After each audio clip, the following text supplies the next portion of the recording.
Bonjour, c'est Fabien. Dans cette vidéo, nous allons voir comment scinder, découper du texte que l'on aurait avec une structure et comment on va pouvoir procéder directement dans Google Sheet pour pouvoir découper ce texte rapidement en colonnes. Donc pour ça, je vais utiliser un fichier hop, que j'ai déjà préparé. Hop, c'est le texte qui se trouve ici. Donc on pourrait imaginer une structure de texte qui ressemblerait à ça. On aurait du texte. Entre chaque texte, on aurait par exemple ici un symbole tiré du 6, donc un tiret séparateur. On aurait ici un prénom, on aurait par exemple, je sais pas, un numéro d'identifiant, ici un département avec un code postal, et peut-être, allez, on va dire un service dans lequel se trouverait la personne. Donc je vais récupérer ces informations, je vais aller dans un dossier Google Sheet, et je vais tout simplement les coller. Alors ici, on peut voir que pour le moment, il ne s'est rien passé. On a notre texte qu'on a récupéré directement sous le format texte au niveau des lignes. Maintenant, mon objectif, ça va être de le découper en colonnes. Et pour ça, on a une structure, c'est qu'on a à chaque fois ce fameux séparateur, donc le tiret du 6, qui va nous permettre ainsi de scinder chaque élément en colonnes. On va l'utiliser pour découper la structure de chaque ligne. Donc pour ça, j'ai pas grand chose à faire, j'ai juste à aller sur Données.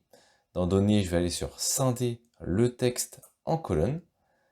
Et je vais tout simplement, alors soit je fais détecter automatiquement, soit je choisis parmi les 4 propositions, donc virgule, point ou espace, qui sont déjà déterminées.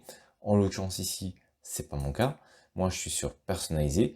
Et dans personnaliser, qu'est-ce que je vais faire? Eh bien, je vais sélectionner ici le tiret du 6. Donc là, il ne s'est rien passé. Pourquoi? Parce que je n'ai pas sélectionné les éléments. Donc, il faut dans un premier temps sélectionner ces éléments. Donc là, je vais refaire exactement la même chose. Donner, scinder le texte en colonnes. Il me demande comment je souhaite découper ce texte, comment je souhaite le scinder. Donc je vais aller sur personnaliser. Et sur personnaliser, comme je l'ai dit, je vais indiquer le tiret du 6. Et là, automatiquement, il découpe mon texte en colonnes.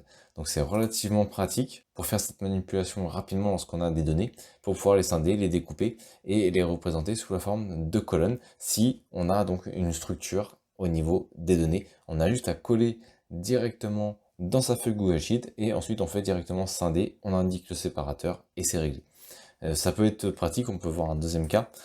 Ici on aurait par exemple des URL, donc des adresses URL, et au niveau de ces adresses URL, on a ici les barres obliques qui vont pouvoir par exemple nous servir de séparateur. Donc tout simplement je sélectionne mes différentes URL, je retourne dans données, ici scinder les données, je vais aller sur personnaliser et je vais donc indiquer la barre oblique et automatiquement il va me séparer les éléments.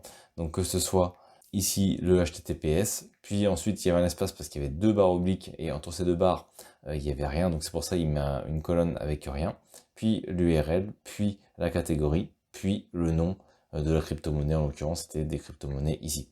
Voilà, donc c'est une petite astuce relativement simple et rapide pour découper, scinder ces éléments à partir du moment où on retrouve une structure. Donc ça peut être bon à savoir pour le faire rapidement si vous avez besoin de récupérer vos données sous la forme de colonnes. Encore une fois, bien entendu, il faut que ces données soient structurées. Et donc soit on peut personnaliser, soit on peut utiliser les découpages qui sont déjà prévus, notamment avec les virgules et points virgules.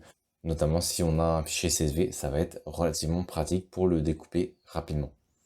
Merci d'avoir regardé cette vidéo. Si vous n'êtes pas abonné, j'espère que cette vidéo vous donnera envie de le faire en cliquant sur le bouton s'abonner et en activant les notifications pour ne manquer aucune des prochaines vidéos. De plus, vous trouverez dans la description un sondage pour déterminer les prochains sujets. À très vite pour une nouvelle vidéo.